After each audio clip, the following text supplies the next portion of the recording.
হাটহাজারী থেকে পটিয়া মাদ্রাসা, আমাদের যাত্রাবাড়ি মাদ্রাসা, আমাদের ফরিদাবাদ মাদ্রাসা, আমাদের জামিয়া কোরআনিয়া লালবাগ মাদ্রাসা, আমাদের এই সমস্ত ইতিহাসের একেবারে জ্বলন্ত এক একটা উজ্জ্বল নক্ষত্রের মতো জ্বলজ্বল করা তারকা প্রতিষ্ঠান, হাজার হাজার মুআল্লিম তৈরি করতেছেন আপনারা, যারা তালিমের মেহনতকে জিন্দা রেখেছে। হাজার হাজার মুবাল্লিগ তৈরি করতেছেন, সহিহ নাহজের উপর তাবলীগ চালাইতেছে। হাজার হাজার মুসলিম এবং মুজাক্কি তৈরি করতেছেন, খানকাগুলো চালাচ্ছে। আরো অনেক হাজার হাজার দায়ী পয়দা করতেছেন, যারা উম্মতের দাওয়াত এবং ওয়াজের মেহনতের ময়দানে মেহনত তারা করতেছেন। সব কিছু করতেছেন, কিন্তু আমার প্রশ্ন হলো, ফরিদাবাদ মাদ্রাসা থেকে এই পর্যন্ত কয়জন জাতীয় পর্যায়ে নেতৃত্ব দানকারী রাজনৈতিক নেতা আপনারা তৈরি করেছেন? আমার প্রশ্ন আমার বর্তমান বাংলাদেশের উলামায়ে কেরামের মুরব্বী মহিউস সুন্নাহ হাফিজাহুল্লাহর প্রতি।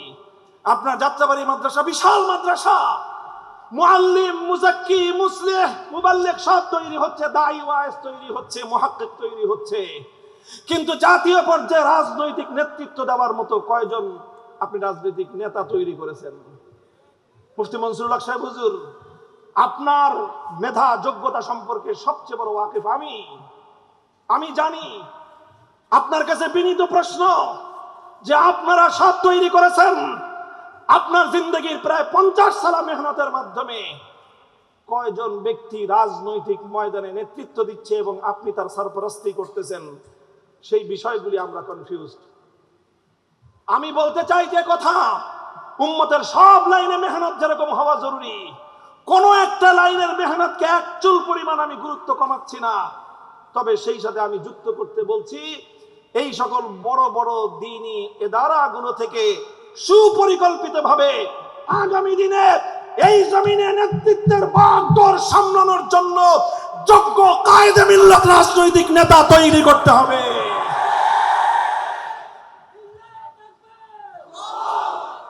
যদি আমরা সেই রাজনৈতিক নেতৃত্ব প্রতিষ্ঠা করতে পারি, ইনশাআল্লাহ এই জমিনে আমাদের তালিমের মেহনত, আমাদের তাবলীগের মেহনত, আমাদের তাজকিয়ার মেহনত, আমাদের দাওয়াতের মেহনত, এই সবগুলো মেহনত শুধুমাত্র সুরক্ষিতই থাকবে না, বরং এগুলোর পরিপূর্ণ সুফল আমরা ভোগ করতে পারবো। কারো কাছে আমাদের ধর্ণা দেওয়া লাগবে না। আল্লাহর কসম খেয়ে বলি, আজ বাংলাদেশের মাটিতে যত ধরনের জনগোষ্ঠী আছে, যত শ্রেণীর মানুষ আছে, আমাদের এই দেশের ওলামায়ে হাক্কানি, ওলামায়ে দেওবন্দীদের কাছে দ্বীন এবং মিল্লাতের জন্য ওয়াকাতরে রক্ত দেওয়ার জন্য প্রস্তুত যেই জনগোষ্ঠী আছে, সেই জনগোষ্ঠী বিএনপি, আওয়ামী লীগ, এমনকি জামাতে ইসলাম সহ কোন রাজনৈতিক দলের কাছেও এইরকম ম্যান পাওয়ার নাই। আমি পবিত্র কোরআনে কারীমের সূরাতুল ফাতহের যে আয়াতটা তেলাওয়াত করেছি, আমি লাকাদ রাদিয়াল্লাহু আনিল মুমিনিনা ইয ইউবাইউনাকা তাহতাশ শাজারাতি ফাআলিমা মা ফি কুলুবিহিম ফাআনজালাস সাকিনাতা আলাইহিম ওয়া আসাবাহুম ফাতহান করিবা। এটা তো বায়াতের রিজওয়ান সম্পর্কে নাজিল হয়েছে। এই আয়াত বায়াতের রিজওয়ান, ইসলামী ইতিহাসের এক উজ্জ্বল পাতার নাম হলো বায়াতের রিজওয়ান। সিরাতুন নবীর একটা জলজল দেদীপ্যমান একটা সফহার নাম হলো বায়াতের রিজওয়ান। রাসূল আকরাম সাল্লাল্লাহু আলাইহি ওয়াসাল্লামের সিরাত থেকে, নবুয়তের 23 বছরের জিন্দেগি থেকে যদি উজ্জ্বল, অতি উজ্জ্বল, অত্যুজ্জ্বল কয়েকটা পাতা বের করে দেওয়ার কথা বলা হয়, তাহলে অবশ্যই 4-5টা পাতা যদি কেউ খুলতে চায়, তাহলে তার মধ্যে অন্যতম একটা পাতা হবে যেই পাতার মধ্যে বায়াতের রিজওয়ানের তারিখ এবং বায়াতের রিজওয়ানের ইতিহাস লেখা থাকবে। যদি সাহাবায়ে কেরামের জিন্দেগিকে তালাশ করা হয়, 100 লক্ষ সাহাবায়ে কেরামকে যদি নানাভাবে বিশ্লেষণ করা হয়, সাহাবায়ে কেরামের জীবন চরিত্রকে নিয়ে যদি আলোচনা করা হয়, তাহলে সেই সকল সাহাবায়ে কেরামের জীবনের মধ্যে গুরুত্বপূর্ণ যেই কয়েকটা তাৎপর্যময় ঘটনা থাকবে, হিজরত এবং আপনার বদরের জিহাদের পর সবচেয়ে গুরুত্বপূর্ণ যেই ঘটনাটা সাহাবায়ে কেরামের জিন্দেগিতেও আলোচিত হবে, সেই ঘটনাটার নাম হলো বায়াতের রিজওয়ান। বায়াতের রিজওয়ান, সুলহুল হুদাইবিয়া, অনেকগুলি নাম আছে এই ঘটনার। সুলহে হুদাইবিয়াকে তারিখের মধ্যে তিনটা নামে আখ্যায়িত করা হয়।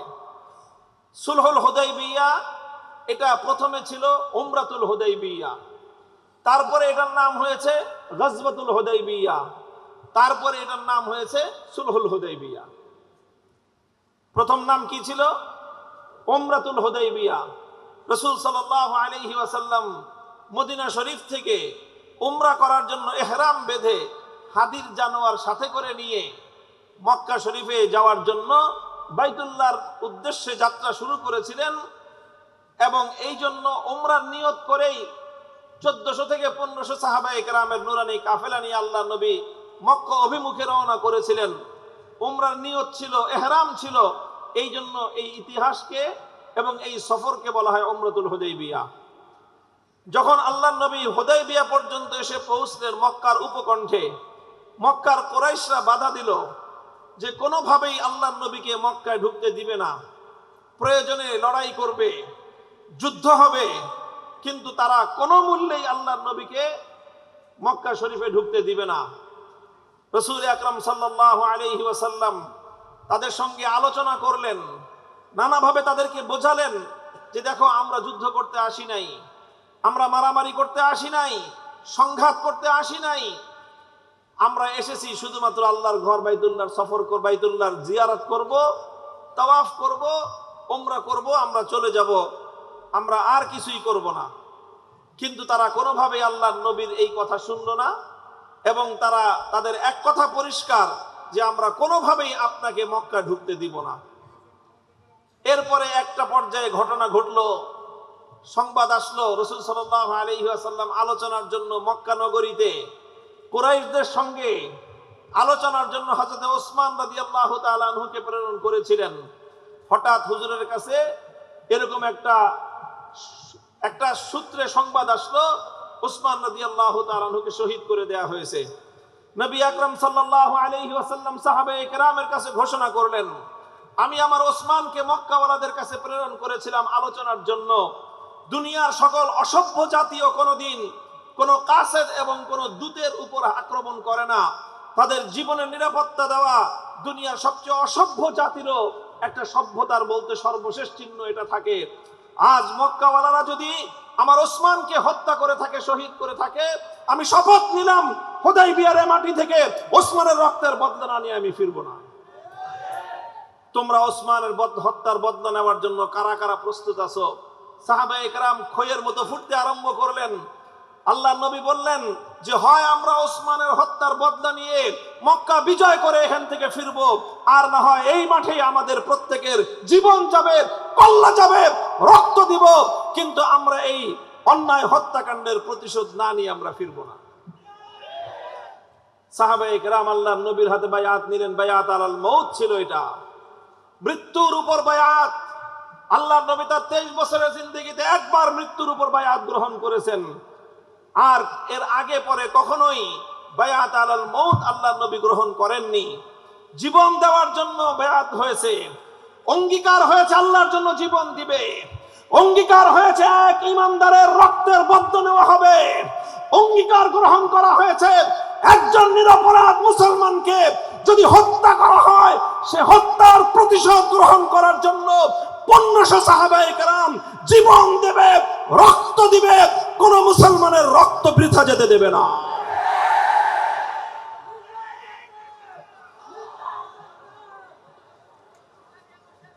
এইভাবে বায়াতে রিদওয়ান হলো।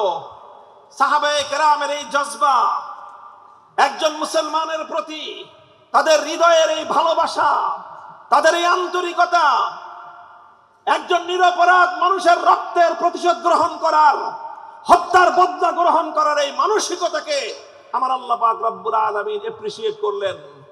আল্লাহ শুধু সমর্থন করেছেন তাই নয়, বরং আল্লাহ পাক রব্বুল আলামিন এটাকে সর্বতোভাবে আল্লাহ পাক উৎসাহিত করলেন, এবং আল্লাহ বললেন লাকাদ রাদিয়াল্লাহু আনিল মুমিনিন ইয ইউবাইউনাকা তাহতাশ শাজারাতি।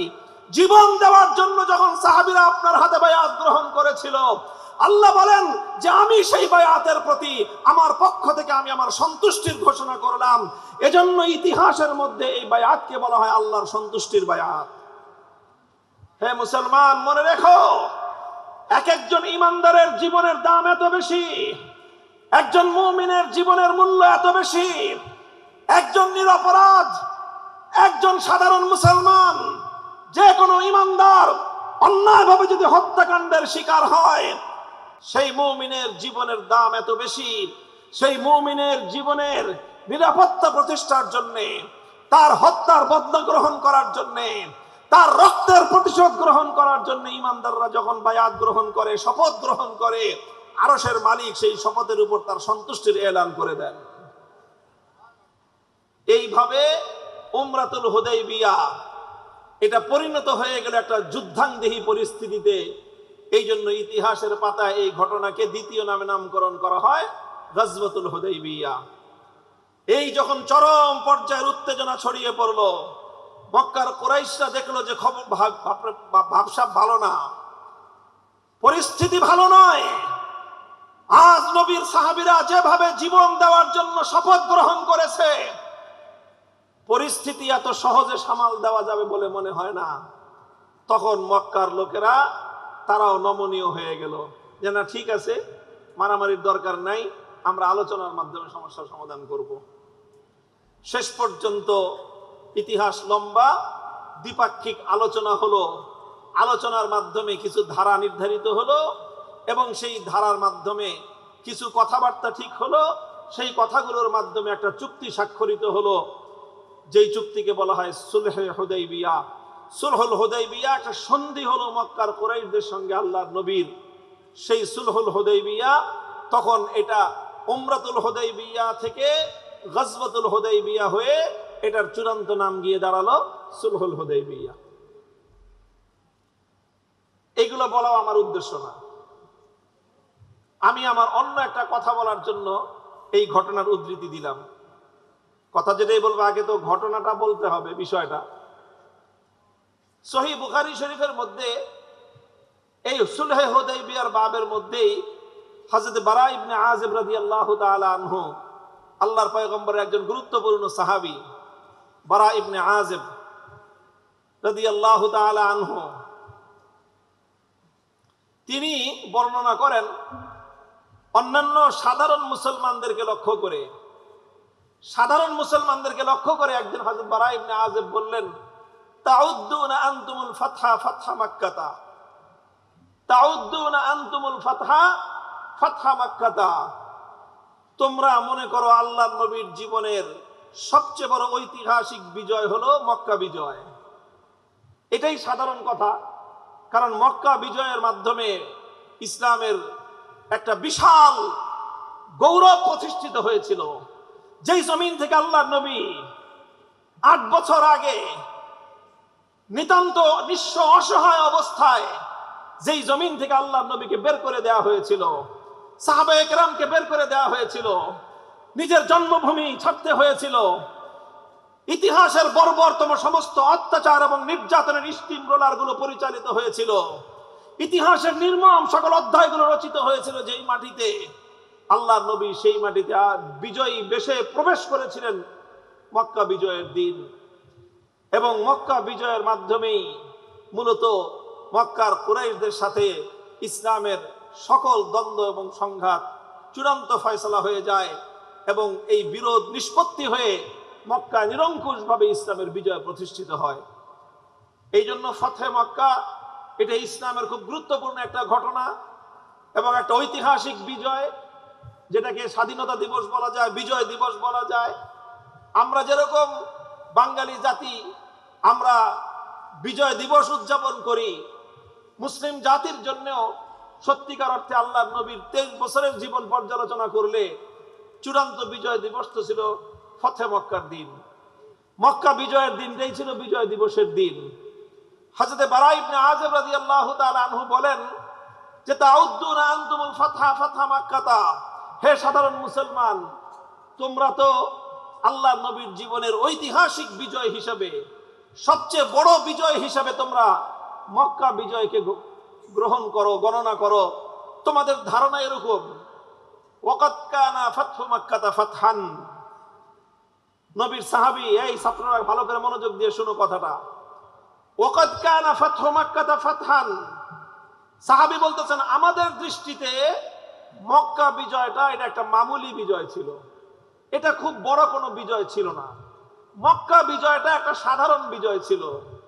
ওয়ানাহনু নাউদ্দুল ফাতহা বায়াতার রিদওয়ান ইয়াউমাল হুদাইবিয়াহ, ওয়ানাহনু নাউদ্দুল ফাতহা বায়াতার রিদওয়ান ইয়াউমাল হুদাইবিয়াহ। আমরা যারা আল্লাহর নবীর সাহাবীদের মধ্যে দূরদর্শী সাহাবী যারা ছিলাম, আমরা যারা নবীর সাহাবীদের মধ্যে অত্যন্ত গভীর দৃষ্টি সম্পন্ন সাহাবী ছিলাম, আমরা যারা ঘটনার গভীরতায় গিয়ে একটা ঘটনাকে পর্যবেক্ষণ করতে পারি, আমাদের সাহাবীদের মধ্যে অভিজ্ঞ দক্ষ প্রজ্ঞাবান সাহাবীদের দৃষ্টিতে প্রকৃত বিজয় ছিল বায়াতে রিদওয়ান, সুলহে হুদাইবিয়ার দিন। সেই দিনই প্রকৃত বিজয় অর্জিত হয়েছে। মুহতারাম হাজিরিন, আমার আজিজ তালাবা, সিরাতুন নবী বিভিন্ন ভাবে আলোচনা হয়, আলোচনা হবে। আজকের সিরাতের এই সম্মেলন থেকে আমি তোমাদেরকে আল্লাহর পয়গম্বরের এই সিরাতের খুব গুরুত্বপূর্ণ সূক্ষ্ম একটা বিষয়ের দিকে দৃষ্টি আকর্ষণ করছি, এবং শেষে আমার পক্ষ থেকে একটা প্রস্তাব থাকবে।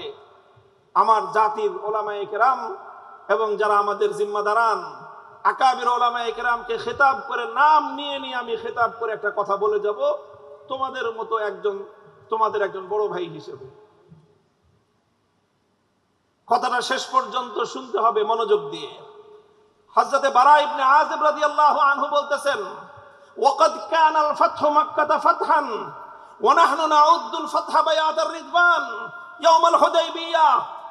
যদি আসলে সত্যিকার অর্থে গভীর দৃষ্টি দেওয়া হয়, তাৎপর্য পূর্ণ বিজয় হিসেবে চিহ্নিত করতে হয়, অন্তর দৃষ্টি দিয়ে যদি বিশ্লেষণ করতে হয়, তাহলে বলতে হবে প্রকৃত বিজয় মক্কা বিজয়ের দিন ছিল না, প্রকৃত বিজয় রচিত হয়েছিল হুদাইবিয়ার দিন। সেই গাছের নিচে, গাছের ছায়ার তলে আল্লাহর নবী যখন বায়াতুর রিদওয়ান গ্রহণ করেছিলেন, আমাদের কাছ থেকে আল্লাহর দ্বীনের জন্য জীবন উৎসর্গ করার শপথ গ্রহণ করেছিলেন। সেই শপথের মাধ্যমে হুদাইবিয়ার মাঠেই চূড়ান্ত বিজয়ের ভিত তৈরি হয়েছিল। তোমরা ৩৬শে জুলাইকে প্রকৃত বিজয় বলো, আমি বলতে চাই প্রকৃত বিজয়ের ভিত তৈরি হয়েছিল ২০১৩ সালের ৫ই মে শাপলা চত্বরে।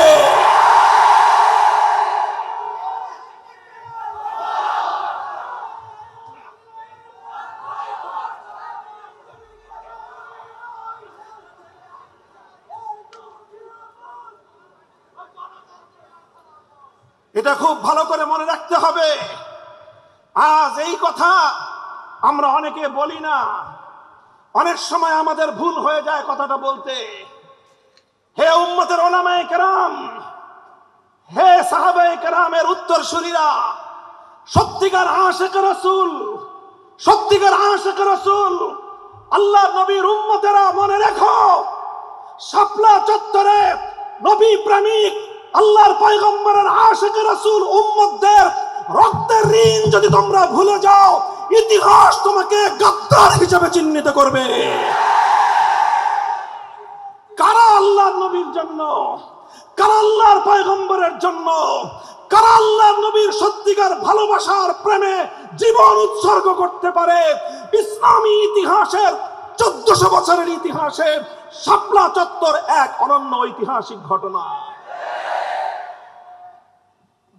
আল্লাহর নবীর ইজ্জতের উপর যখন আঘাত আসে, যখন আমার নবীর ইজ্জত নিয়ে ছিনিমিনি খেলা হয়, যখন আমার নবীর পুত পবিত্র চরিত্রের উপর কালিমা লেপন করার চেষ্টা করা হয়, যখন আমার নবীর ইজ্জতের চাদর নিয়ে টানা হেচড়া করা হয়, আশিক রাসূল হিসেবে অনেকেই নিজেকে পরিচয় দিতে পারে, কিন্তু যখন আল্লাহর নবীর ইজ্জতের হেফাজতের জন্য শাহাদাতের রক্তের নজরানার প্রয়োজন হয়, তখন সেই নবীর ইজ্জতের জন্য রক্তের নজরানা কারা দিতে প্রস্তুত, শাপলা চত্বরে বাংলাদেশের উলামায়ে কওমিয়া প্রমাণ করে দিয়েছেন। কাজেই ওয়াকাদ কানা ফাতহু জুলাই ফাতহান, ওয়াকাদ কানা ফাতহু জুলাই ফাতহান ওয়া নাহনু নাউদ্দুল ফাতহা ইয়াউমা শাপলা চত্বর। প্রকৃত বিজয় সেখানেই তৈরি হয়েছিল বিজয়ের ভিত শাহাদাতের রক্ত দিয়ে আল্লামা আহমদ শফী জুনায়েদ বাবুনগরীর সন্তানরা কায়েম করেছিল। রক্ত দিয়ে শাপলা চত্বরে বিজয়ের বীজ রচনা করা হয়েছিল। সেই বীজ ফুলে ফলে সুশোভিত হয়ে এক যুগের পর 2024 সালের জুলাই মাসে আগ্নেয়গিরি হিসেবে প্রতিফলিত হয়েছিল। আজ বাংলাদেশের সরকার, জুলাই বিপ্লবের মাধ্যমে প্রতিষ্ঠিত সরকার, আপনাদেরকে বলতে চাই, শাপলা চত্বরের কথা স্মরণ করবেন, কৃতজ্ঞতা চিত্তে মনে রাখবেন। যদি শাপলার শহীদদের সঙ্গে যদি অকৃতজ্ঞতার প্রদর্শন করা হয়, শাপলার শহীদদেরকে যদি আমার বাংলাদেশের রাষ্ট্র অথবা সরকার স্বীকৃতি দিতে ব্যর্থ হয়, আমি এই সরকার এবং রাষ্ট্রযন্ত্রকে গাদ্দার বিশ্বাসঘাতক বলে আখ্যায়িত করতে চাই। আমরা জাতীয় সংসদে বলেছি এই কথা। আমার পক্ষ থেকে অ্যাসাইনমেন্ট নিয়ে আমার সংসদ সদস্য বলিষ্ঠ কণ্ঠে এই বিগত বাজেট অধিবেশনে জাতীয় সংসদে প্রস্তাব উত্থাপন করেছিল যে জুলাই শহীদদেরকে যেভাবে রাষ্ট্র সম্মাননা দিয়েছে, প্রতিটি শহীদ পরিবারের জন্য রাষ্ট্রীয়ভাবে বরাদ্দ দেওয়া হয়েছে। আমাদের কাছে বরাদ্দটা খুব বড় কোনো প্রশ্ন নয়, আমাদের কাছে স্বীকৃতি এবং মর্যাদাটাই বড় প্রশ্ন। হে বাংলাদেশ, নতুন বাংলাদেশ, 36শে জুলাই বাংলার পূর্বাকাশে যে নতুন স্বাধীনতার সূর্যের উদয় হয়েছে, মনে রেখো এই স্বাধীনতার সূর্য শুধুমাত্র 24শে জুলাই বিপ্লবের মাধ্যমে হয় নাই। এই স্বাধীনতার সূর্য রক্তিম হওয়ার জন্য, এই স্বাধীনতার সূর্য লাল হওয়ার জন্য সর্বপ্রথম যেই রক্তের ফোঁটা আল্লাহর জমিনে পতিত হয়েছে সেটা ছিল আশিকে রাসূল হেফাজতে ইসলামের রক্ত। কাজেই আজও পর্যন্ত বাংলাদেশের রাষ্ট্র, আজও পর্যন্ত বাংলাদেশের সরকার শাপলার সেই শহীদদেরকে এখনো পর্যন্ত যথাযোগ্য সম্মান মর্যাদা দিতে পারে নাই। জাতি হিসেবে এটা আমাদের জন্য লজ্জার বিষয়। এবার আমরা সংসদে বলেছি, এভাবে মাঠে বলছি, আমরা আর কিছুদিন দেখব, এরপরে আমার ভাইয়ের রক্তের মূল্য আদায় করার জন্য, আমাদের ভাইদের রক্তের সম্মান আর মর্যাদা আদায় করার জন্য এর চেয়ে বড় যদি কিছু করতে হয় সেটা করতে এক চুল পরিমাণ কুণ্ঠিত হব না আমরা, ইনশাআল্লাহ। কাজেই যতবার জুলাইয়ের কথা আসবে ততবার শাপলা থেকে শুরু করতে হবে। যতবার জুলাই বিপ্লবের কথা বলবে ততবার শাপলার শহীদদেরকে স্মরণ করতে হবে। যতবার বাংলাদেশের স্বাধীনতার কথা বলবে ততবার হেফাজতে ইসলামের নাম উচ্চারণ করতে হবে। যতবার ফ্যাসিবাদের বিরুদ্ধে কথা বলবে ততবার শহীদে ইসলাম আল্লামা জুনায়েদ বাবুনগরীর নাম উচ্চারণ করতে হবে, আল্লামা আহমদ শফীর নাম বলতে হবে। হে জাতি, হে বাংলাদেশের ফ্যাসিবাদ পরবর্তী স্বাধীন বাংলাদেশের নাগরিকরা, আল্লামা আহমদ শফীর কৃতজ্ঞতা যদি তোমরা স্বীকার না করো, আল্লামা জুনায়েদ বাবুনগরীর সংগ্রামী ভূমিকাকে যদি তোমরা ভুলে যাও, আল্লাহর কসম জাতি হিসেবে তোমরা কোনোদিন কৃতজ্ঞ জাতি হিসেবে পরিচয় দিতে পারবে না। এটা হলো আমার একটা বার্তা। আমি দাবি করি জুলাই আমাদের লড়াই। আমি বই লিখেছি জুলাই কেন আমাদের লড়াই। জুলাইয়ের বিপ্লবের উপর আমাদের সত্য আছে, আমাদের মালিকানা আছে। এই মালিকানা কারো অনুগ্রহে নয়, এই মালিকানা কারো অনুদানে নয়, এই মালিকানা প্রতিষ্ঠিত করেছি আমরা রক্তের নজরানা দিয়ে। এই মালিকানা আমরা প্রতিষ্ঠিত করেছি আমাদের জীবন বিপন্ন করে। এই মালিকানা আমরা প্রতিষ্ঠিত করেছি দিনের পর রাত, রাতের পর দিন কারাগারের অন্ধকার কুঠুরিতে দিন গুজরান করে। এই মালিকানা আমরা প্রতিষ্ঠিত করেছি স্বৈরাচারী লেডি ফেরাউনের চোখের উপর চোখ রেখে কথা বলে। এই মালিকানা আমরা প্রতিষ্ঠিত করেছি স্বৈরাচারী জালিম ইতিহাসের কুখ্যাত বর্বর শাসকের হুমকি আর ধমকিকে উপেক্ষা করে। কেউ যদি আমাদের এই মালিকানাকে দুর্বল করে দিতে চান, যদি তিনি আমার ঘরানার হন, আত্মঘাতী চিন্তা করতেছেন। তিনি যদি আমাদের অন্য ঘরানার হন, ষড়যন্ত্রে লিপ্ত হয়েছেন। ষড়যন্ত্রকারীরাও হুঁশিয়ার হয়ে যান। যারা আত্মঘাতী চিন্তা করেন, আপনারা আরেকটু সচেতন হন, সচেতন হন। এভাবে জুলাই পর্যন্ত আসতে যতগুলো রক্তের দরিয়া পার হতে হয়েছে, জুলাই একদিনে তৈরি হয় নাই, ফ্যাসিবাদ একদিনে বিদায় হয় নাই। এই আধিপত্যবাদী জগদ্দল পাথরের মতো চেপে বসা ইসলাম বিরোধী মূর্তি প্রতীকের শক্তি এমনিতেই জমিন থেকে বিদায় হয় নাই। একটার পর একটা রক্তের দরিয়া পার হতে হয়েছে। প্রথম রক্তের দরিয়া পার হয়েছে শাপলা চত্বরের বীর শহীদানরা। এরপর রক্তের দরিয়া পার হয়েছে 2021 সালের মোদী বিরোধী আন্দোলনের হেফাজতের কর্মীরা। চূড়ান্ত লড়াই হয়েছিল 2024-এর জুলাই মাসে। সেই জুলাই মাসেও এদেশের আজাদির সন্তান হিসেবে এদেশের আলেম সমাজ, কওমি মাদ্রাসার সন্তানদের যে অবদান স্বর্ণাক্ষরে লিখে রাখতে বাধ্য হবে ইতিহাস। মুহতারাম হাজিরিন, কাজেই আজ নতুন বাংলাদেশ বিনির্মাণে, নতুন বাংলাদেশ তৈরির ক্ষেত্রে যে আলাপ, যে আলোচনা, আমরা তার অন্যতম স্টেক হোল্ডার। আমাদেরকে বাদ দিয়ে নতুন বাংলাদেশের আলাপ আলোচনা কশ্চিনকালেও গ্রহণযোগ্য হতে পারে না। মনে রাখতে হবে এই কথা। হে আমার সন্তানেরা, সিংহ শার্দুলেরা, মনে রেখো, রাষ্ট্রের উপর তোমার অধিকার কেউ তোমাকে করুণা করে দেবে না। তোমাকে তোমার অধিকার এভাবে আদায় করে নিতে হবে। রক্ত দিয়ে যেভাবে অধিকার প্রতিষ্ঠা করেছো, রক্ত দিয়ে যেভাবে তোমরা তোমাদের মালিকানার সত্যকে প্রতিষ্ঠা করেছো, ঠিক সেভাবে মুষ্টিবদ্ধ হাতে হুঙ্কার দিয়ে মাথা উঁচু করে দাঁড়িয়ে নিজের হিস্সা নিজেরা বুঝে নিতে হবে ইনশাআল্লাহ। এই জায়গাটায় আমি আমাদের আন্তদলীয় যত বিরোধ আছে সেই বিরোধগুলোকে মাথার উপর উঠে রাখতে বলি। এখানে আমাদের মধ্যে কোনো বিরোধ নাই। ইসলামী আন্দোলন, বাংলাদেশ খেলাফত মজলিসের মধ্যে এই পয়েন্টে কোনো বিরোধ থাকতে পারে না। চরমনাইয়ের সাথে শাইখুল হাদিসের পরিবারের কোনো বিরোধ থাকতে পারে না। জমিয়ত উলামা ইসলামের সাথে এই পয়েন্টে আমাদের কোনো বিরোধ থাকতে পারে না। নিজামী ইসলামের সাথে কোনো বিরোধ থাকতে পারে না। হাতে হাত রেখে রক্ত দিয়ে যেভাবে আমরা জমিনে আমাদের মালিকানা কায়েম করেছি, আমাদের ভাইরা শাহাদাতের রক্ত দিয়ে কাফনের কাপড় পরে তারা যেভাবে কবরে গিয়ে শুয়ে আছে, ঠিক সেভাবে প্রয়োজনে আবার কাফনের কাপড় দিয়ে পাগড়ি বাঁধতে হবে। এরপরেও আমাদের অধিকার ছিনিয়ে আনতেই হবে, ছিনিয়ে আনতেই হবে ইনশাআল্লাহ।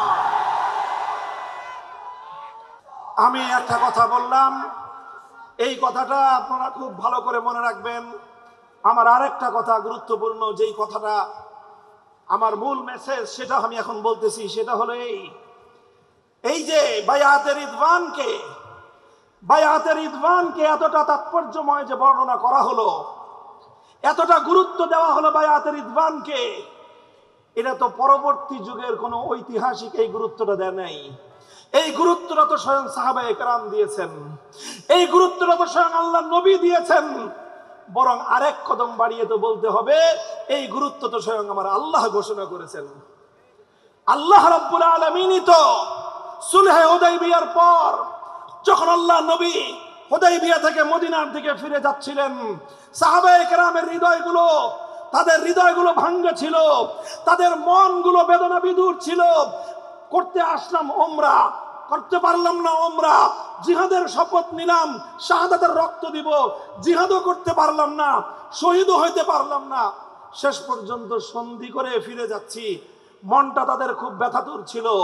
তাদের ভগ্ন হৃদয়ে প্রশান্ত করার জন্য স্বয়ং আমার আল্লাহ পাক রব্বুল আলামিন আয়াত নাজিল করেছিলেন, ইন্না ফাতাহনা লাকা ফাতহাম মুবিনা। হে নবী, আমি আপনাকে হুদাইবিয়ায় শুধুমাত্র একটা সন্ধি করাই নাই। এই মনে রাখো মাদ্রাসা তালেবে ইলমরা, আমার আল্লাহ বলতেছেন, হে আমার সাহাবী, হে আমার নবীর সৈনিকেরা, হে আমার নবীর সাহাবীরা, হে উম্মতে মুসলিমার এক একজন সদস্য, শুনে রাখো, হুদাইবিয়ায় একটা চুক্তি স্বাক্ষরিত হয়েছে। বাহ্যিকভাবে দেখা গিয়েছে ওই চুক্তির মধ্যে মুসলমানরা নথি স্বীকার করেছে, কিন্তু আমি আল্লাহ ঘোষণা করতেছি, বাহ্যিকভাবে এটা একটা চুক্তি, বাহ্যিকভাবে এটা একটা সন্ধি, কিন্তু আমি আল্লাহ বলতেছি এটা শুধুমাত্র একটি সন্ধি নয়, এটা হলো ইসলামের ইতিহাসের সবচেয়ে বড় ঐতিহাসিক বিজয়। কেন হুদায়বিয়াটা কেন ঐতিহাসিক বিজয়? কারণটা কি?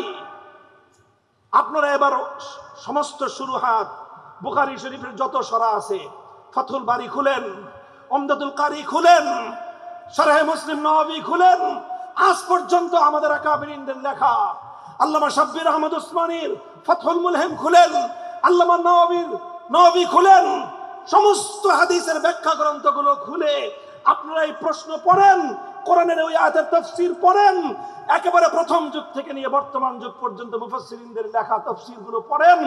কেন আল্লাহ পাক রব্বুল আলামিন হুদায়বিয়ার সন্ধিকে এত বড় ঐতিহাসিক বিজয় হিসেবে আল্লাহ পাক কেন অভিহিত করলেন, কেন আখ্যায়িত করলেন? What is the reason? কারণটা কি?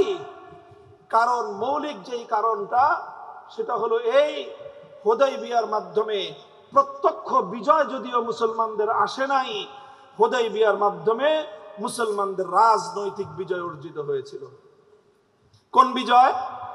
জোরে বলো, কোন বিজয়? হুদায়বিয়ার মাধ্যমে আল্লাহর নবীর রাজনৈতিক দূরদর্শিতার বিজয় অর্জিত হয়েছিল। হুদায়বিয়ার মাধ্যমে মুসলমানদের রাজনৈতিক শক্তির স্বীকৃতি পেয়েছিলেন আল্লাহর নবী। অর্থাৎ হুদায়বিয়ায় যুদ্ধের বিজয় হয় নাই, রণাঙ্গনের বিজয় হয় নাই, হুদায়বিয়ায় রাজনৈতিক বিজয় হয়েছে। রাজনৈতিক বিজয়টা কি? হুদায়বিয়ার সবচেয়ে বড় রাজনৈতিক বিজয় ছিল যেই মক্কার কুরাইশরা এতদিন পর্যন্ত ইসলাম এবং মুসলমানদেরকে কোনো শক্তি বলে স্বীকার করত না। ওরা বলতো মুহাম্মদ সাল্লাল্লাহু আলাইহি ওয়াসাল্লামের আশেপাশে কিছু বিক্ষিপ্ত মানুষ জমা হয়েছে, আরো নিকৃষ্ট ভাষায় উপেক্ষা করে উপহাস করে তারা বলতো কিছু বাদাইম্য জমা হয়েছে। নাউজুবিল্লাহ।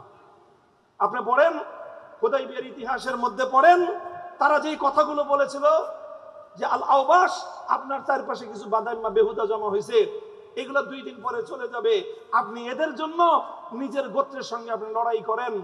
অর্থাৎ মক্কাওয়ালারা, মক্কার কুরাইশ কায়েমি স্বার্থবাদী গোষ্ঠী, তারা মুসলমানদেরকে বাদাইম্মা হিসেবে চিহ্নিত করত। বাদাইম্মা মনে করত তারা যে একটা প্রতিষ্ঠিত রাজনৈতিক রাষ্ট্রীয় শক্তি, কোনোদিন তারা এটা স্বীকার করত না। কিন্তু যেদিন হুদায়বিয়ায় তারা চুক্তি স্বাক্ষর করলো, হাযা মা কাযানা আলাইহি মুহাম্মাদুর রাসূলুল্লাহ, হাযা মা কাযানা আলাইহি মুহাম্মদ ইবনে আব্দুল্লাহ ওয়া সুহাইল ইবনে আমরিন, এখানে তারা স্বীকৃতি দিল আজ দুটি পক্ষের মধ্যে চুক্তি স্বাক্ষর হচ্ছে।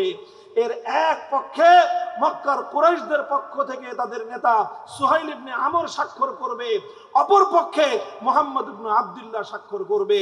অর্থাৎ এই চুক্তির মাধ্যমে পৃথিবীর ইতিহাসে সর্বপ্রথম মক্কার কুরাইশরা তারা আল্লাহর নবীর নেতৃত্বাধীন মুসলিম শক্তিকে একটি রাষ্ট্রীয় রাজনৈতিক শক্তি হিসেবে স্বীকার করে নিতে বাধ্য হলো।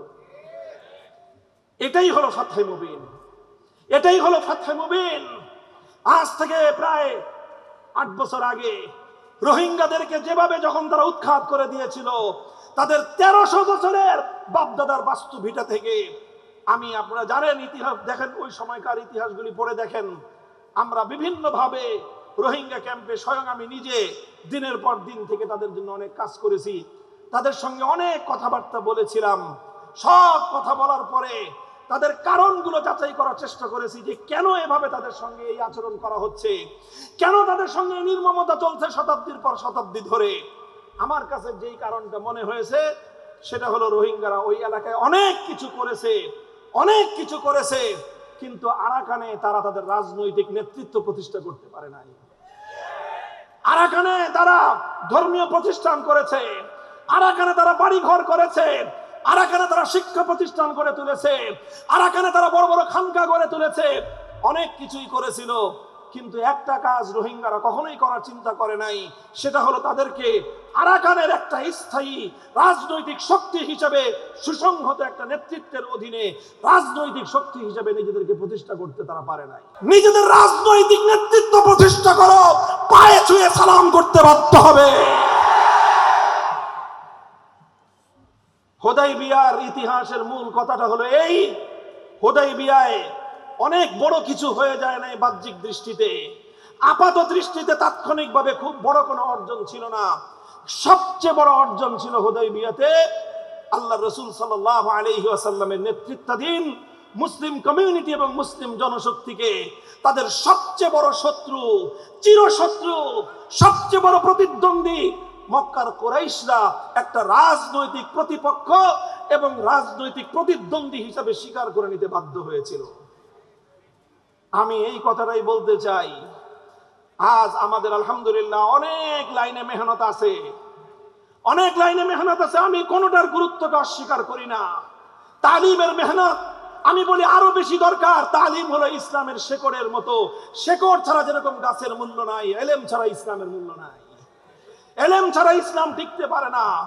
দাওয়াত এবং তাবলীগ অনেক জরুরত, অনেক প্রয়োজন আছে, এটা আমি সবচেয়ে বেশি ইহসাস করি।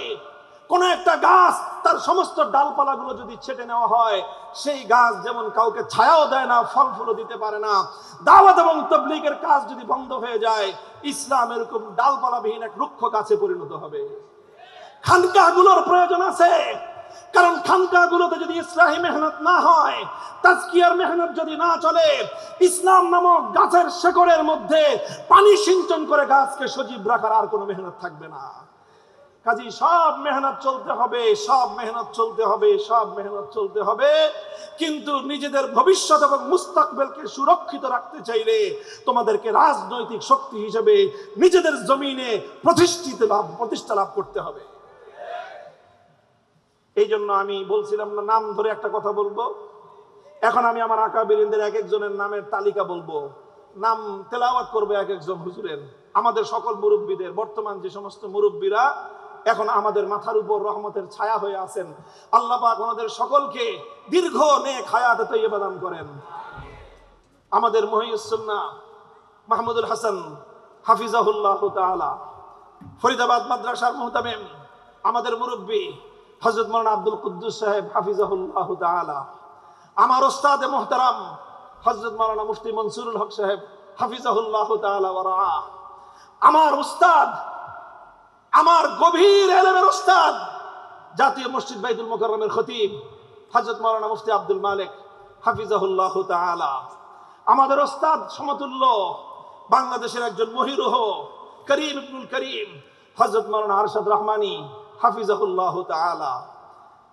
এভাবে আমাদের ওস্তাদ সমতুল্য উম্মুল মাদারিস হাটহাজারী মাদ্রাসার হযরত মুহতামিম সাহেব হযরত মাওলানা খলিল আহমদ কুরাইশি হাফিজাহুল্লাহ তাআলা।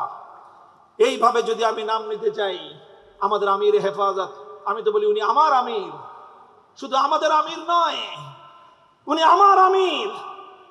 এবং ওনার বর্তমান দিলের যে জ্বলন, ওনার হৃদয়ের যে কান্না, আমার দাবি হলো ওনার হৃদয়ের সেই কান্না আমি সবচেয়ে বেশি অনুভব করি।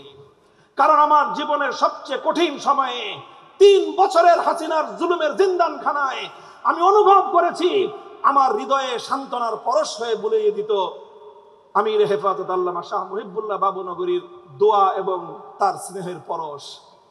কাজেই আমি সেই আমার আমিরের কোনদিন কোন নির্দেশ অমান্য আমি করি না।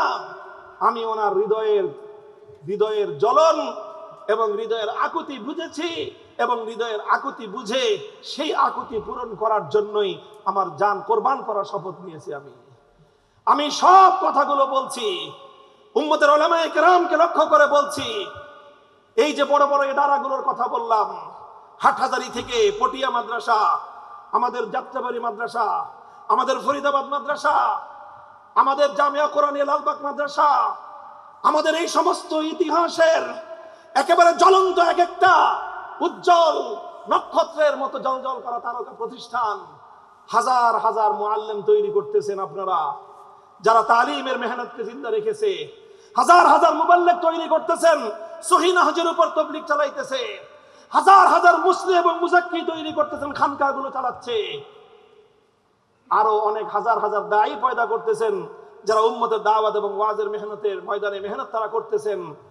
সব কিছু করতেছেন, কিন্তু আমার প্রশ্ন হলো, ফরিদাবাদ মাদ্রাসা থেকে এই পর্যন্ত কয়জন জাতীয় পর্যায়ে নেতৃত্ব দানকারী রাজনৈতিক নেতা আপনারা তৈরি করেছেন? আমার প্রশ্ন আমার বর্তমান বাংলাদেশের উলামায়ে কেরামের মুরব্বী মহিউসুন্নাহ হাফিজাহুল্লাহর প্রতি, আপনার যাত্রাবাড়ি মাদ্রাসা বিশাল মাদ্রাসা, মুআল্লিম, মুজাক্কি, মুসলিহ, মুবাল্লিগ সব তৈরি হচ্ছে, দাঈ ওয়াইজ তৈরি হচ্ছে, মুহাক্কিক তৈরি হচ্ছে, কিন্তু জাতীয় পর্যায়ে রাজনৈতিক নেতৃত্ব দেওয়ার মতো কয়জন আপনি রাজনৈতিক নেতা তৈরি করেছেন?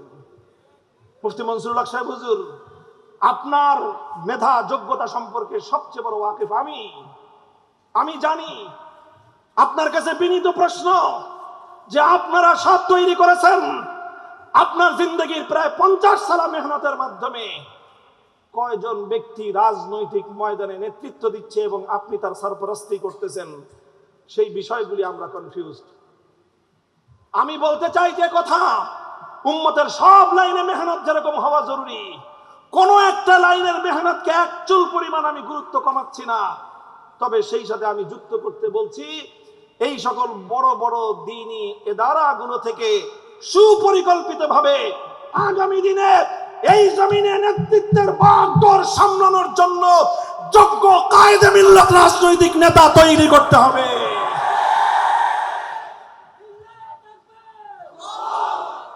যদি আমরা সেই রাজনৈতিক নেতৃত্ব প্রতিষ্ঠা করতে পারি, ইনশাআল্লাহ এই জমিনে আমাদের তালিমের মেহনত, আমাদের তবলিগের মেহনত, আমাদের তাজকিয়ার মেহনত, আমাদের দাওয়াতের মেহনত, এই সবগুলো মেহনত শুধুমাত্র সুরক্ষিতই থাকবে না, বরং এগুলোর পরিপূর্ণ সুফল আমরা ভোগ করতে পারবো। কারো কাছে আমাদের ধর্ণা দেওয়া লাগবে না। আল্লাহর কসম খেয়ে বলি, আজ বাংলাদেশের মাটিতে যত ধরনের জনগোষ্ঠী আছে, যত শ্রেণীর মানুষ আছে, আমাদের এই দেশের ওলামায়ে হাক্কানি, ওলামায়ে দেওবন্দীদের কাছে দ্বীন এবং মিল্লাতের জন্য ওয়াকাতরে রক্ত দেওয়ার জন্য প্রস্তুত যেই জনগোষ্ঠী আছে, সেই জনগোষ্ঠী বিএনপি, আওয়ামী লীগ, এমনকি জামায়াতে ইসলাম সহ কোন রাজনৈতিক দলের কাছেও এই রকম ম্যান পাওয়ার নাই।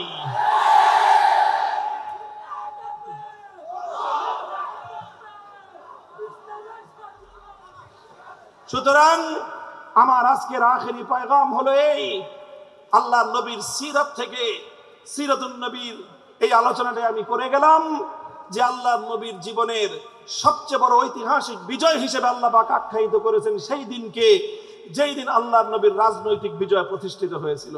আল্লাহ রাব্বুল ইজ্জত আমাদেরকে এই জমিনে আমাদের অধিকার এবং সম্মান মর্যাদা নিয়ে প্রতিষ্ঠিত থাকার তৌফিক দান করেন।